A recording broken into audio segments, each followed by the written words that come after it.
মায়ের 5টি হক কখনো নষ্ট করবেন না। হে আমার যুবক ভাই বোনেরা, আপনার মার এই 5টা হক কখনো আপনি নষ্ট করবেন না।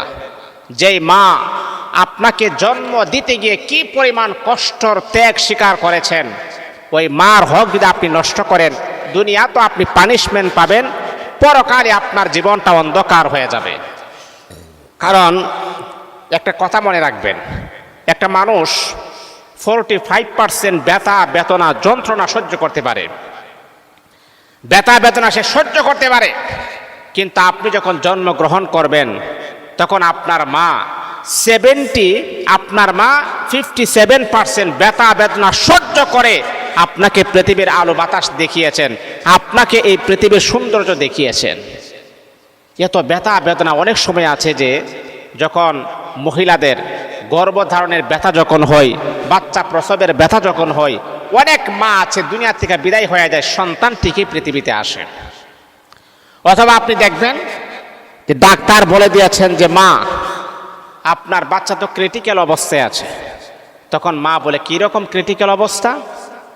ডাক্তার বলেছেন দেখেন আপনার বাচ্চাকে বাঁচাইতে গেলে আপনি মারা যাবেন, আর আপনি মারা গেলে আপনার বাচ্চা বাঁচবে, মানে যে কোনো একজন মরতে হবে, এখন সিদ্ধান্ত আপনি নেন। মা বলে কিসের সিদ্ধান্ত? কোনো সিদ্ধান্ত না, আমি মরে যাব, আমার সন্তান যেন সুস্থভাবে যেন দুনিয়ার আলো বাতাস যেন দেখতে পারে। এটাই হচ্ছে মা।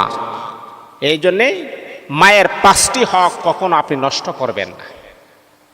আল্লাহ পাক রব্বুল আলামিন মা বাবার ব্যাপারে কি বলেছেন জানেন? কোরআনের ভিতর আল্লাহ বলেছেন ওয়াকাদা রাব্বুকা আল্লা তা'বুদু ইল্লা ইয়াহু ওয়া বিল ওয়ালিদাইনি ইহসানা। আল্লাহ পাক রব্বুল আলামিন কোরআনুল কারীমের ভিতরে আমার আল্লাহ বলেন, হে আমার বান্দা, হে আমার গোলাম, তোমরা আমি আল্লাহ পাক রব্বুল আলামিনের ইবাদত করো। আমি আল্লাহর ইবাদতের পাশাপাশি আল্লাহ তা'বুদু ইল্লা ইয়াহু ওয়া বিল ওয়ালিদাইনি ইহসানা, আল্লাহ পাকের ইবাদতের পাশাপাশি আমার আল্লাহ জানায়া দিয়েছেন তুমি তোমার মার সাথে ইহসানের আচরণ করো, সুন্দর ব্যবহার করো। তাহলে প্রথম নাম্বার হলো মার সাথে সম্মান দিয়ে কথা বলবেন, অসম্মান করে কথা বলবেন না। এমন কথা আপনি বলবেন না যে কথা বললে আপনার মা কষ্ট পাবে। ওয়ালা তানহারহুমা, দমক দিবেন না। উফিউ, এমন উফ শব্দটা যেন বের না করে, বিরক্তকর শব্দে যেন আপনার মা যেন আপনার জন্য বের না করে, এই দিকে অবশ্যই ফোকাস রেখে আপনি কথা বলবেন। মাকে সম্মান দিয়ে কথা বলবেন। আপনি মার সাথে বেয়াদবি করবেন না। যদি আপনি বেয়াদবি করেন, দুনিয়াও আপনি হারাবেন, পরকালও আপনি হারাবেন। দুনিয়া তো আপনি পানিশমেন্ট পাবেন, পরকালে আপনি শাস্তি ভোগ করতে হবে। তাহলে মায়ের 5টা হক কখনো নষ্ট করা যাবে না। এর ভিতরে 1 নাম্বার হলো মায়ের সাথে সম্মান সূচক শব্দ ব্যবহার করবেন, সম্মান দিয়ে কথা বলবেন। 2 নাম্বার হলো আপনার মাকে আপনি সময় দিবেন। কেন জানেন? মা যখন একেবারে বার্ধক্য যখন উপনীত হয়ে যায়, এক সময় আমার মা যুবক ছিল, এখন বাচ্চা কাচ্চা জন্ম হওয়ার পরে আমরা এখন যুবক, আমার মা এখন বৃদ্ধা। বার্ধক্য হওয়ার পরে প্রত্যেকটা মানুষ বাবারে আজকে আপনি যৌবন, আগামীকালকে আপনি বার্ধক্য উপনীত হবেন। একটা মানুষ যখন বয়স যখন তার হয়ে যায় তখন সে শিশু বাচ্চার মতন হয়ে যায়। ওই বার্ধক্য বয়সে 2 নাম্বার হলো আপনার মাকে আপনি সময় দিবেন। সুন্দরী স্ত্রীর প্রেমে পড়ে মাকে ভুলে যায়েন না। এই নাফরমানি কাজ যদি আপনি করেন, দুনিয়া তো আপনি লানতের অভিশাপের ভিতরে থাকবেন, পরকালে জাহান্নামের আগুনের লাকড়ি আপনি হয়ে যাবেন। মনে রাখতে হবে বাবা, মনে রাখতে হবে মা, দিনের কান লাগায় কথাগুলো আপনি শোনেন। এখন আমি যুবক, আগামীকালকে আমি যুবক থাকবো না, আমি কিন্তু বৃদ্ধা হয়ে যাব।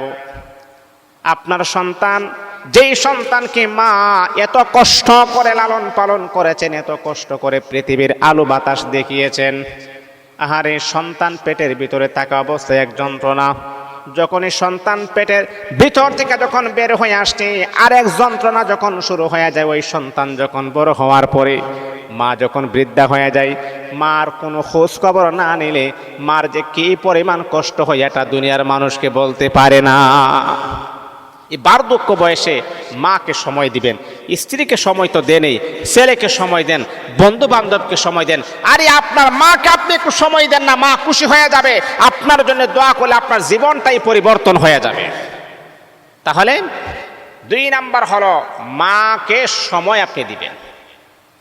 3 নাম্বার হলো এই কথাগুলো দিলের কান লাগে শুনবেন, মার কাছ থেকে দোয়া নিবেন। মায়ের মনে কষ্ট দেওয়া যাবে না, মায়ের হক নষ্ট করা যাবে না।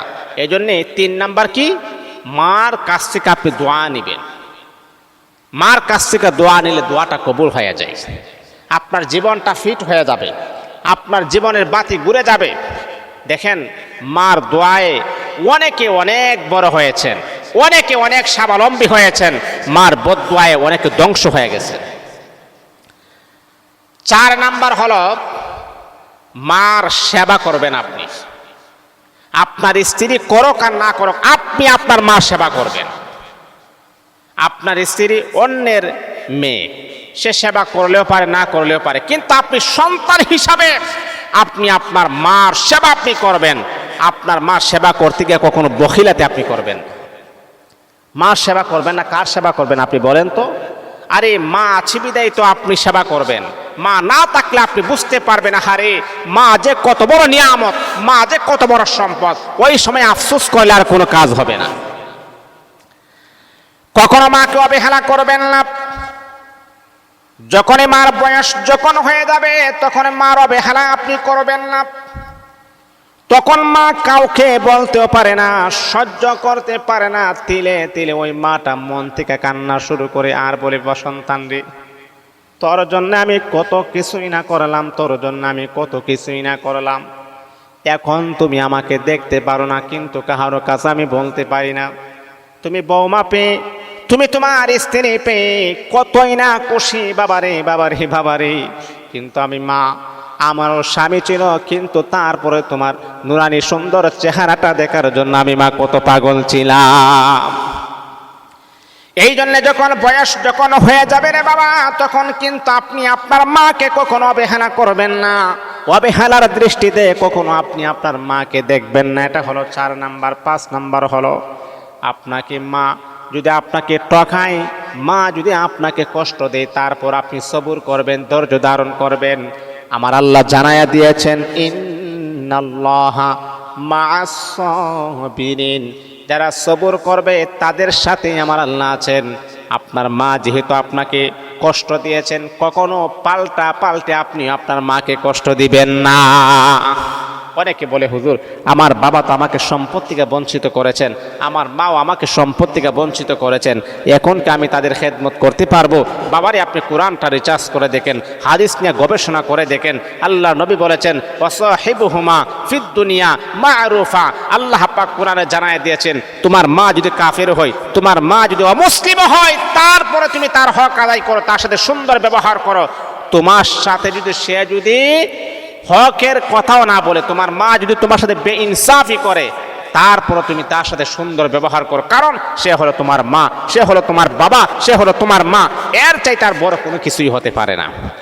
এই জন্য বাবা এই কাজ করবেন, এই 5টা মায়ের 5টা হক আপনি আদায় করবেন। আল্লাহ আমাদের সবাইকে বোঝার তৌফিক দান করুন।